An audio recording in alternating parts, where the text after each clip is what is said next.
Hello friends, माँ Saraswati classes के YouTube channel पर मैं शिवांश द्विवेदी आप सभी का स्वागत करता हूँ। दिल्ली पुलिस एग्ज़ाम के लिए कंप्यूटर एक बेहद इंपॉर्टेंट सब्जेक्ट है। यहाँ से आपके 10 क्वेश्चन पूछे जाने हैं और हमारी वीडियो लेक्चर सीरीज चल रही है, जिसमें आज हमारी जो क्लास है वो है 12th नंबर की क्लास, जिसमें हम इंटरनेट के पार्ट 3 को कवर कर रहे हैं। और जो भी हमारी तैयारी हो रही है, जो भी आपको यहाँ पर कंप्यूटर पढ़ाया जा रहा है, वो पूरा का पूरा सिलेबस के अनुसार है। जो जो टॉपिक वहाँ पर दिए हुए हैं वो सारे टॉपिक कवर हो रहे हैं और इस तरीके से हम 100% कंप्यूटर का सिलेबस कवर कर रहे हैं। आज की क्लास में हम IP एड्रेस, URL और DNS के बारे में पढ़ेंगे कि ये क्या चीज़ होती है और यहाँ पर किस तरीके के क्वेश्चन आपके एग्ज़ाम में पूछे जा सकते हैं। हमारी जो क्लास है वो डेली होती है शाम को 6:30 बजे, तो 6:30 बजे आप क्लास को ज्वाइन कर सकते हैं। अगर आप कंप्यूटर के लिए handwritten PDF note course को ज्वाइन करना चाहते हैं, ये जो नोट कोर्स है ये कंप्यूटर के 100% सिलेबस को कवर करेगा। जैसे कि आपके सिलेबस में टॉपिक हैं उसके अनुसार इसमें आपको थ्योरी मिलेगी और ये जो आपकी कंप्यूटर है ये आपके constable, head constable, ministerial, AWO और TPO इन सभी पोस्ट के लिए जो है हेल्पफुल रहने वाला है। और प्रत्येक टॉपिक से आपको 30+ इंपॉर्टेंट क्वेश्चंस मिलेंगे जिनकी परीक्षा में आने की सबसे ज़्यादा संभावना है। 250+ इस तरीके से आपके टॉप एक्सपेक्टेड क्वेश्चन हो जाते हैं। यहाँ पर आपका जो टारगेट रखा गया है वो 10 ऑफ 10 टारगेट रखा गया है और ऐसी कोशिश की गई है यहाँ से आप कंप्यूटर के जितने भी क्वेश्चन आएंगे वो सारे क्वेश्चन अटेम्प्ट कर पाएंगे और 100% एक्यूरेसी के साथ। इस कोर्स से अगर आप जुड़ना चाहते हैं तो इसके लिए आपको यहाँ पर व्हाट्सएप नंबर है, इस नंबर पर आप मैसेज करें, बाकी की जानकारी आपको यहीं से प्राप्त होगी। और इस PDF कोर्स के लिए आपको 50 रुपीज़ का जो अमाउंट है वो पे करना होगा। और ये कम्प्लीटली हैंड रिटन है, इसमें सारी चीज़ें हैंड रिटन तरीके से बनाई हुई हैं, सारे क्वेश्चन अच्छे तरीके से कलेक्ट किए हुए हैं जो आपके एग्ज़ाम के लिए हेल्पफुल हैं। तो इतना अगर आप कवर करते हैं तो यहाँ से आपके 10 क्वेश्चन 100% आप जो है सिलेबस को कवर कर पाएंगे। तो यहाँ पर हम क्लास को स्टार्ट करते हैं।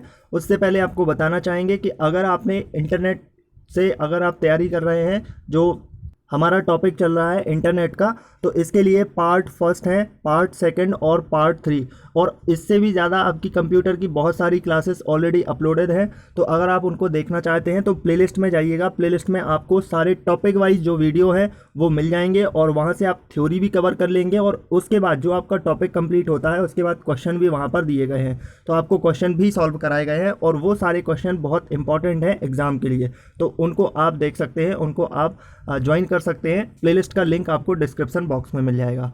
तो कंप्यूटर में जो है हमने इंटरनेट का जो टॉपिक है इसके पार्ट 1 में इंटरनेट के बारे में पढ़ा था। इंटरनेट क्या चीज़ होती है, किसने इसका इन्वेंशन किया है और किसकी ये जो कल्पना है ये थी और किसके द्वारा इसको जो है बनाया गया है। इसके बाद हमने इंटरनेट के जो एप्लीकेशन है वो पढ़ा था, इंटरनेट के प्रॉफिट यानी कि लाभ पढ़ाए थे और इसके अलावा इंटरनेट की हानियां भी पढ़ी थी। इसके बाद हमने इंटरनेट जो चलता है वो किस प्रोटोकॉल पे चलता है वो भी पढ़ा था हमने, वो था हमारा TCP/IP प्रोटोकॉल।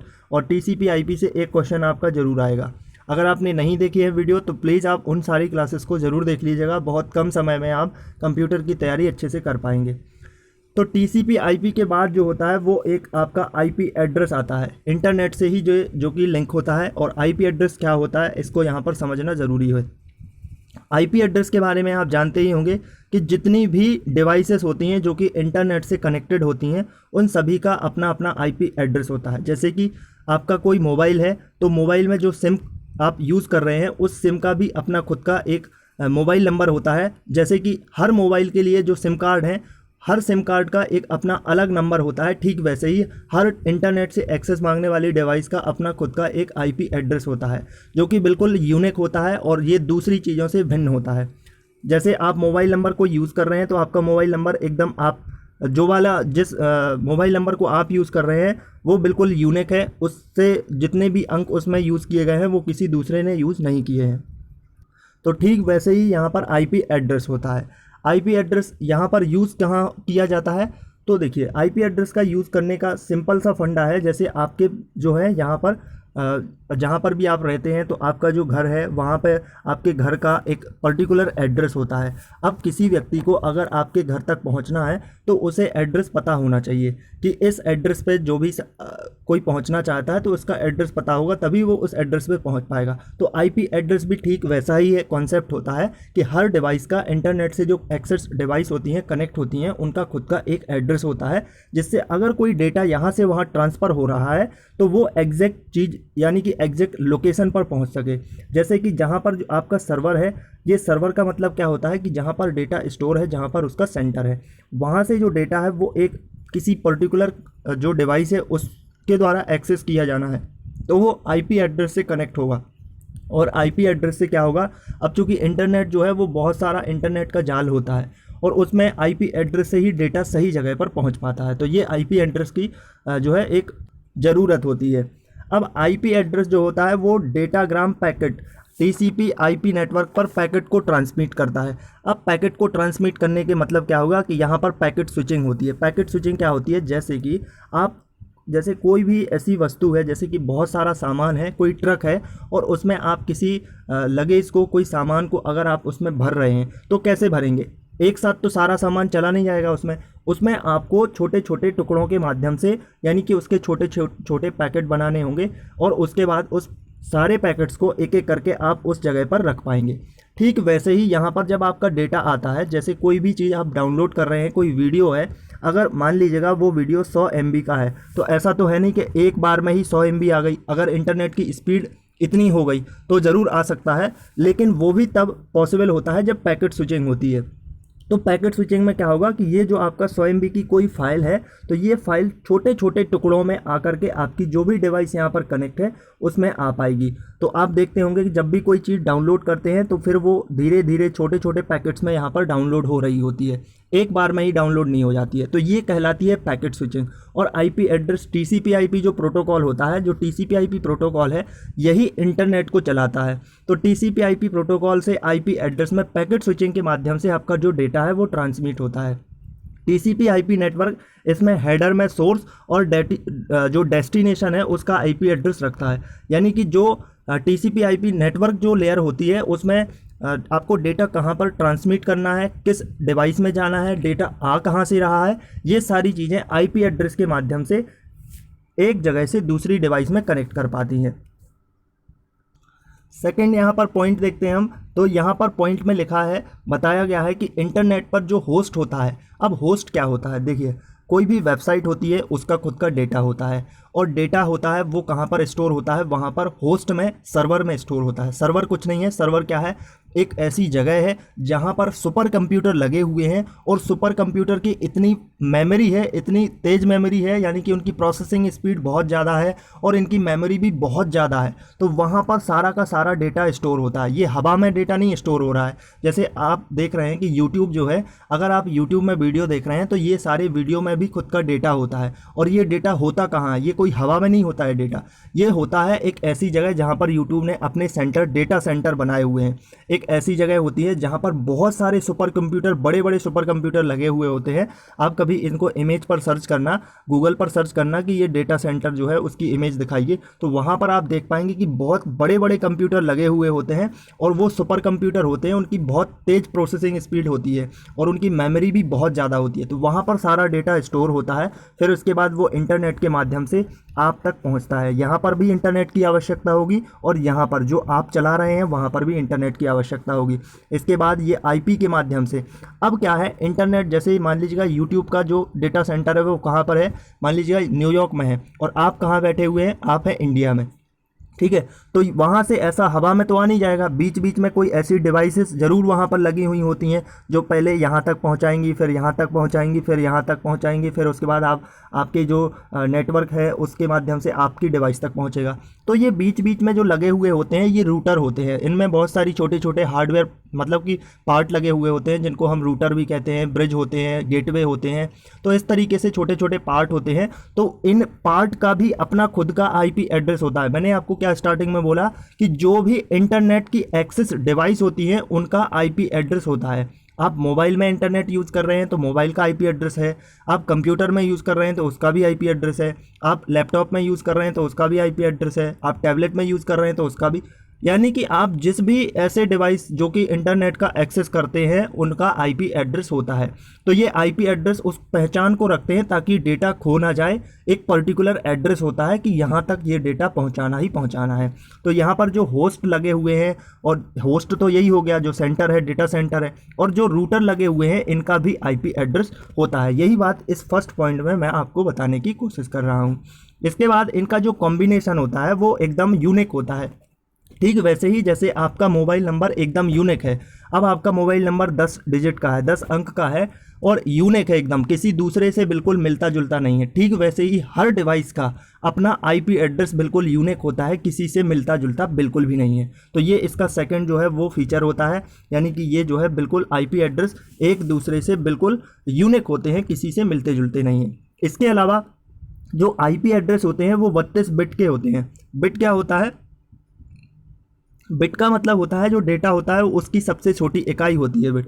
ठीक है, तो ये बिट में स्टोर होता है। बस आप इतना समझ लीजिएगा कि जो आईपी एड्रेस हैं, ये आप चीज़ याद रख लीजिएगा कि आईपी एड्रेस 32 बिट के होते हैं और इनका उपयोग जो है आईपी पैकेट के सोर्स और डेस्टिनेशन एड्रेस फील्ड में किया जाता है। ये वही बात है कि आईपी एड्रेस में पैकेट करते हैं, छोटे छोटे टुकड़ों में उस डेटा को तोड़ा जाता है यानी कि इंटरनेट में, और फिर जो सोर्स है, सोर्स क्या है? डेटा सेंटर है जहां पर आपका सारा डेटा स्टोर है, और डेस्टिनेशन क्या है? जहां पर भी उसको एक्सेस करने की जो है कोशिश की जा रही है, जहां पर भी उसको यूज़ किया जा रहा है, तो वो सेंटर हो गया। तो यहाँ से यहाँ तक पहुँचेगा, उसके लिए जो आपका डेटा है वो छोटे छोटे टुकड़ों में आ पाएगा। तो यही यहाँ पर सेकंड बात में की गई है। इसके अलावा यहाँ पर एक और इम्पॉर्टेंट बात आपको याद रखनी है कि इसमें जो है 4 बाइट्स को, जो 4 बाइट्स होती हैं उनको दशमलव में 0 से लेकर के 255 तक लिखा जाता है। और जैसे कि यहाँ पर हेक्साडेसिमल का एड्रेस होता है, पर यहाँ पर हेक्साडेसिमल के एड्रेस को अंकों में यहाँ पर चेंज करके लिखा जाता है। ये आपको ज़्यादा जानने की ज़रूरत नहीं है, क्योंकि यहाँ पर आपके क्वेश्चन में जो नंबर जो सिस्टम होता है, नंबर कन्वर्जन होता है कंप्यूटर का, जो एक पर्टिकुलर नंबर सिस्टम से दूसरे नंबर सिस्टम में चेंज किया जाता है, तो वो आपको आपके सिलेबस में नहीं है, उतना आपको पढ़ने की ज़रूरत नहीं है। पर यहाँ ये बात समझनी होगी कि जो हेक्साडेसिमल एड्रेस है उसको हम ऐसे डिजिट में चेंज करके लिखते हैं। किसी भी आप डिवाइस का देख लेना, उसमें क्या होगा कि जो डेटा आपका लिखा गया है, जो आईपी एड्रेस लिखा गया है, वो कुछ इस तरीके से लिखा जाता है। उसमें ऐसे डॉट डॉट के साइन बने हुए होते हैं कि कोई संख्या बनी हुई है, फिर उसमें उसके बीच में ऐसा दशमलव लगा हुआ है, फिर यहाँ पर 3 संख्या बनी है, फिर यहाँ पर दशमलव लगा है, तो इस तरीके से होता है। पर इंपॉर्टेंट बात, सबसे ज़्यादा ज़रूरी ये चीज़ है कि आईपी एड्रेस जो है वो मिनिमम 4 डिजिट का तो होगा ही होगा। जैसे यहाँ पर आप देख रहे हैं, तो ये पॉइंट नोट कर लीजिएगा, इसको ध्यान रख लीजिएगा। यही क्वेश्चन पूछा जा सकता है कि जो आईपी एड्रेस होता है वो मिनिमम, यानी कि मिनिमम कितने डिजिट का होता है? तो मिनिमम होता है 4 डिजिट का और मैक्सिमम होता है 12 डिजिट का। ये चीज़ आप ध्यान रख लीजिए कि 4 से लेकर के 12 डिजिट के बीच का आईपी एड्रेस होता है। तो कैसे भी करके ये क्वेश्चन पूछा जा सकता है। अब याद रखने वाली बात है, तो आपको याद रखना होगा। ठीक है, तो ये पॉइंट आपको बिल्कुल अच्छे से क्लियर हो गए होंगे। सारे पॉइंट आपको बताए गए हैं कि आईपी एड्रेस क्या होता है। आईपी एड्रेस के कुछ यहाँ पर आपको फीचर भी बताए हैं कि ये कैसे काम करते हैं और किस तरीके से ये एक जो डिवाइस है कंप्यूटर की या इंटरनेट की, उसको दूसरी डिवाइस से कनेक्ट कर पाते हैं। अब यहाँ पर हम आईपी एड्रेस के लाभ देख लेते हैं कि यहाँ पर कौन कौन से प्रॉफिट हैं आईपी एड्रेस के। तो इंटरनेट जो है वो एड्रेसिंग, इंटरनेटवर्किंग में बहुत महत्वपूर्ण प्रोटोकॉल होता है। प्रोटोकॉल क्या होता है? नियमों का समूह होता है जिसके माध्यम से आपकी जो इंटरनेट है वो काम करता है। अब ये बहुत महत्वपूर्ण क्यों है? क्योंकि एड्रेस ही नहीं होगा तो आप जाएंगे कहाँ? जैसे आपके घर का कोई एड्रेस ही नहीं है तो आप जाएंगे कहाँ? कुछ तो आपकी पहचान होनी चाहिए ना। कोई तो, जैसे कोई जगह है उसकी कुछ तो पहचान होनी चाहिए, तभी तो आप वहाँ पर पहुँच पाएंगे। जब उसकी कोई पहचान ही नहीं है, उसका कुछ नाम ही नहीं है, उसके बारे में आपको कुछ पता ही नहीं है, तो कैसे पहुँचेंगे? ठीक वैसे ही यहाँ पर ये आईपी एड्रेस एक बहुत इंपॉर्टेंट रोल प्ले करता है कि ये जहाँ पर जाना है, जिस डेस्टिनेशन पर जाना है और जहाँ से आना है, उन दोनों चीज़ों के बारे में बताता है कि ये एड्रेस इस तरीके से है, उनके बीच लिंक को कनेक्ट करता है। और आईपी एड्रेस नेटवर्किंग लेयर जो टीसीपी आईपी प्रोटोकॉल होता है उसके अंतर्गत वेरी इंपॉर्टेंट पॉइंट जो है एक पार्ट होता है। और आईपी एड्रेस के बारे में यही बात है कि ये जो है बिल्कुल यूनिक होता है, किसी दूसरी डिवाइस से बिल्कुल मिलता नहीं है, यानी कि हर चीज़ के, हर डिवाइस का एक अपना अलग आईपी एड्रेस होगा। तो इस तरीके से आपको इस पॉइंट को भी ध्यान रखना है। इसके अलावा आईपी एड्रेस जो होता है वो डॉटेड डेसिमल नोटिफिकेशन फॉर्मेट में लिखा जाता है। यानी डॉटेड डेसिमल नोटेशन फॉर्मेट क्या है? जैसे आप यहाँ पर देख रहे हैं डेसिमल का मतलब क्या हुआ कि डेसिमल यानी कि डिजिट में यहाँ पर लिखा जाता है। यहाँ पर किसी भी अन्य प्रकार से आप ABCD इस तरीके से या कोई स्पेशल कैरेक्टर जैसे कि डॉलर हो गया, हैशटैग हो गया, @ इस तरीके से ये यूज़ नहीं किए जाते, सिर्फ यहाँ पर नंबर्स यूज़ किए जाते हैं। तो ये डिजिट डेसिमल नोटेशन फॉर्मेट में लिखा जाता है और बीच में यहाँ पर दशमलव लगाया जाता है। ये आप देख रहे हैं ना, दशमलव लगे हुए हैं, तो 3 अंक के बाद यहाँ पर दशमलव लगाए जाते हैं। इनके भी कुछ रूल होते हैं, ठीक है। तो वो रूल आपको पढ़ने की ज़रूरत नहीं है, सिर्फ इतना ही आपको जानना ज़रूरी है। इसके अलावा इसमें डायरेक्ट ब्रॉडकास्ट एड्रेस होता है। डायरेक्ट ब्रॉडकास्ट एड्रेस का मतलब कि जो डेस्टिनेशन है वहाँ पे जो एड्रेस डायरेक्ट मिल गया तो सीधा वहाँ पर आ जाएगा वो। बीच बीच में हाँ ये ज़रूर है कि वो रूटर से, होस्ट से होकर के गुजरता है, पर सीधा सीधा ब्रॉडकास्ट करता है। आईपी एड्रेस की हानियाँ क्या है? तो हानियाँ ये है कि कभी कभी इसको समझना मुश्किल होता है, और इसके अलावा जो आईपी एड्रेस है वो इंटरनेट कम्युनिटी के बीच कोई बाउंड्री को निर्धारित नहीं कर पाता है, ठीक है। तो इस तरीके से इसके जो हानि है वो बहुत ही कम है और इसका जो बेनिफिट है वो सबसे ज़्यादा है।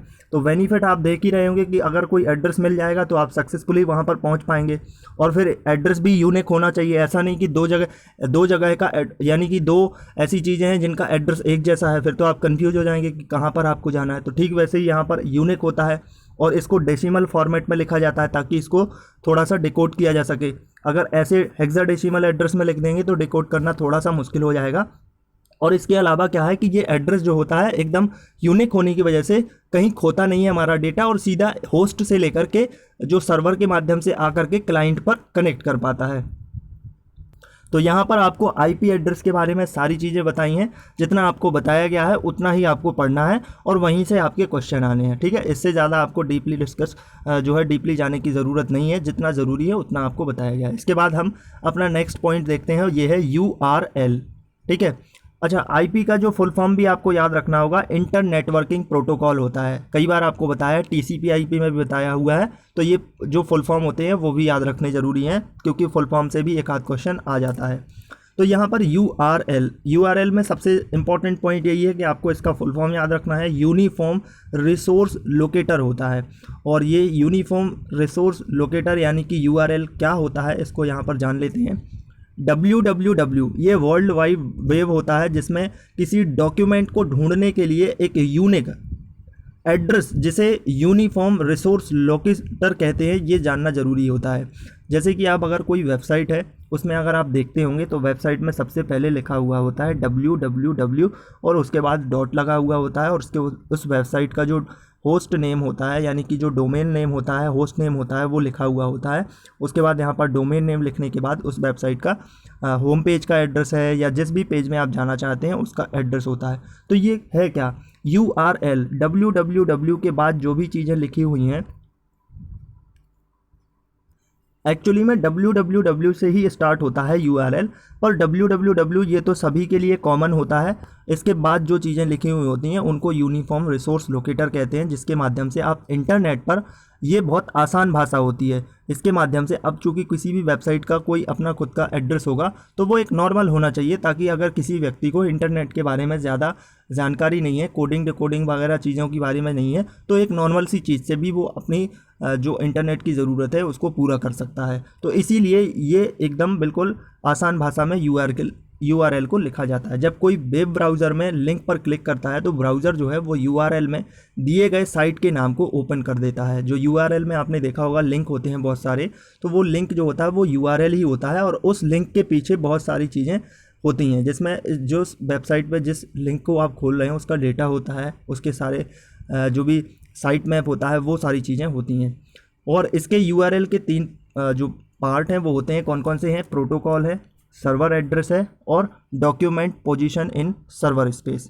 यानी कि प्रोटोकॉल का मतलब क्या हुआ कि ये एक नियम हो गया। नियम का मतलब कि वेबसाइट में आपको क्या खोलना है, कैसे कैसे चीज़ों को रखना है, वो सारी चीज़ें हो गई। फिर आपका सर्वर का एड्रेस हो गया। सर्वर के एड्रेस के बाद जो डॉक्यूमेंट आप खोल रहे हैं, जो भी पेज आप खोल रहे हैं, उसका खुद का सर्वर में एक स्पेस होता है, तो वो ये इसके 3 पार्ट होते हैं।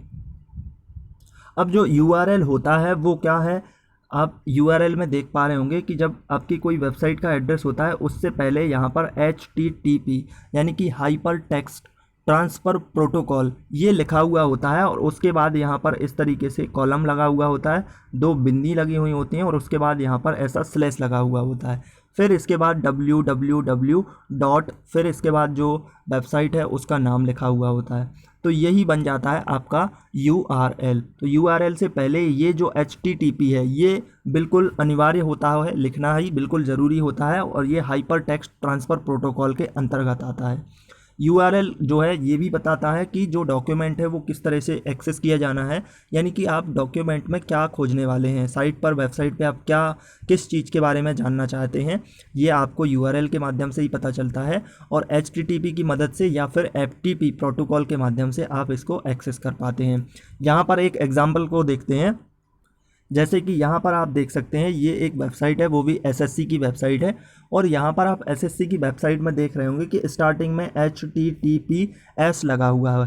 ठीक है, तो HTTP का क्या फुल फॉर्म बताया था आपको, हाइपर टेक्स्ट ट्रांसफ़र प्रोटोकॉल, इसका फुल फॉर्म भी याद रखना। अब एस क्या लगा हुआ है, एस जो है अभी से लग गया है इंटरनेट में सिक्योरिटी के लिए। ये एस का मतलब होता है कि ये वेबसाइट सिक्योर है, किसी भी तरीके से कोई इसमें जो है जो कोई दिक्कत नहीं है, ताकि कोई डेटा सूचना जो भी है वो चोरी ना हो जाए। ठीक है, तो एस इसलिए लगा हुआ होता है। अगर किसी वेबसाइट में HTTP ही लिखा हुआ है तो वो वेबसाइट थोड़ी सी कम सिक्योर होती है, ये आपको थोड़ा पता होना चाहिए। ठीक है, तो HTTP के बाद एस यही बताता है। फिर इसके बाद देख रहे होंगे कि आप यहाँ पर लिखा हुआ है ssc.nic.in, तो ये इसके बाद स्लैश लगा होता है। फिर होम पेज, कभी आप देखना होम पेज लिखा होता है, या कोई और एड्रेस है तो बहुत सारा ऐसा एड्रेस लिखा हुआ होता है किसी पेज का, तो यही URL कहा जाता है, इसी को URL कहते हैं। जैसे मान लीजिएगा इस वेबसाइट को आप ओपन करते हैं, यहाँ पर अप्लाई पर क्लिक करते हैं, तो यहाँ पर स्लैश लगने के बाद उस अप्लाई का जो एड्रेस होगा, जो URL होगा, वो यहाँ पर लिखा हुआ होगा। वो अलग ही भाषा में लिखा होता है, कुछ भी वहाँ पर अंक होते हैं, कुछ भी डिजिट होता है, तो वही URL होता है, ताकि URL से आप उस डॉक्यूमेंट तक पहुँच पाते हैं। तो आई थिंक कि आप जो है URL के बारे में भी जान गए होंगे। इसके बाद आता है आपका DNS। DNS क्या होता है, इसका फुल फॉर्म है domain name system. Domain name system आखिर होता क्या है, तो ये उस वेबसाइट की कुछ ज़रूरी जानकारी को बता रहे होते हैं। डोमेन नेम क्या होता है, ये किसी व्यक्ति या व्यक्ति के बाद कोई कंपनी की वेबसाइट है, किसी ऑर्गेनाइजेशन की वेबसाइट है, या किस पर्पस के लिए ये वेबसाइट है, ये बताने के लिए DNS का उपयोग करना होता है। ठीक है, तो साइट के कार्य के करने पर आधारित पर जो DNS है उसका अलग अलग तरीके से निर्धारण किया जाता है। जैसे कभी आपने देखा होगा, जैसे मान लीजिएगा अगर आप गूगल की वेबसाइट ही ओपन करेंगे, गूगल को ही एक्चुअली में ओपन करेंगे, तो देखेंगे कि www.google इस तरीके से और .com इस तरीके से लगा हुआ है। तो जो .com लिखा होता है ये पीछे, इसके बाद जो .com लिखा होता है यही होता है DNS। हर वेबसाइट के लिए अलग अलग होता है, और ये DNS से हमें उस वेबसाइट की पहचान पता चलती है कि आखिर में ये वेबसाइट है क्या। जैसे यहाँ पर आपको कुछ और DNS दिए गए हैं, इनका यूज़ भी यानी कि इनका पर्पस भी बताया गया है। अगर .com लिखा होगा तो ये वेबसाइट जो है वो कमर्शियल वेबसाइट है, कमर्शियल ऑर्गेनाइजेशन है, या फिर जो भी कमर्शियल यानी कि बिजनेस के लिए इसका यूज़ किया जाता है। इसके अलावा एक और DNS होता है जिसको .edu, यानी कि ये एजुकेशन के लिए, अगर किसी वेबसाइट में .edu लिखा हुआ है तो ये एजुकेशन वाली वेबसाइट है। इसके बाद आपने देखा होगा बहुत सारी गवर्नमेंट की जो वेबसाइट होती है उनका जो डोमेन नेम होता है वो होता है .gov। तो ये GOV यही है कि ये गवर्नमेंट वेबसाइट है, यानी कि इसमें कोई गवर्नमेंट संस्था की ये वेबसाइट है। इसके अलावा MIL, तो ये मिलिट्री यूज़ के लिए की जाती हैं, MIL वेबसाइट का। ठीक है, इसके अलावा .net देखते हैं आप, .net लिखा हुआ होता है तो ये नेटवर्क के लिए है। इसके अलावा आपने .org भी देखा होगा। ORG का मतलब ऑर्गेनाइजेशन, तो किसी ऑर्गेनाइजेशन की वेबसाइट है, जैसे बहुत सारी NGO की वेबसाइट होती हैं, बहुत सारे ऐसे ऑर्गेनाइजेशन होते हैं, तो उनकी वेबसाइट के लिए .org वो अपना डोमेन नेम ले सकते हैं। इसके अलावा APRA, तो जब हमारा इंटरनेट शुरू में शुरू हुआ था, एप्रानेट के माध्यम से शुरू किया गया था, तो ये मैंने आपको इंटरनेट के फर्स्ट क्लास में ही बताया था। तो ये एप्रानेट जो पहले यूज़ किया जाता था, तो वो एप्रानेट के लिए इस वाले डोमेन नेम का यूज़ करते थे।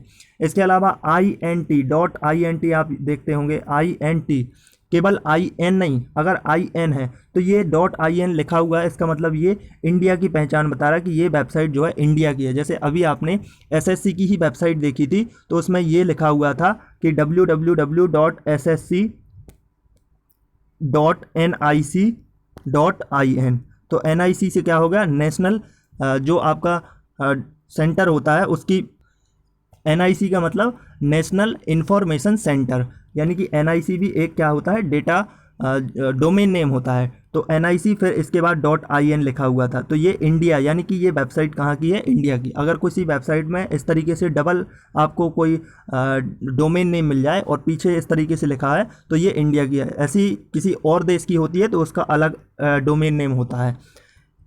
इस तरीके से अगर INT है .INT है तो ये फिर इंटरनेशनल ऑर्गेनाइजेशन की वेबसाइट है। तो कुछ यहाँ पर डोमेन नेम आपके लिए लिखे गए हैं, डोमेन नेम आपको याद रखने होंगे।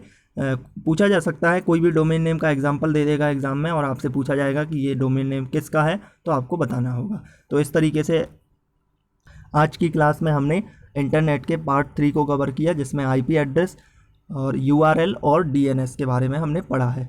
और आगे की क्लासेस भी हम ऐसे ही कंटिन्यू करते रहेंगे, फिर इसके बाद हम क्वेश्चंस भी करेंगे। तो अगर आप नए हैं चैनल पर तो ज़रूर सब्सक्राइब कर लेना, बेल आइकन प्रेस कर देना, अपने फ्रेंड्स के साथ भी इस वीडियो को शेयर करना, और वीडियो को लाइक नहीं किया है तो प्लीज़ लाइक कर देना। So thank you for watching.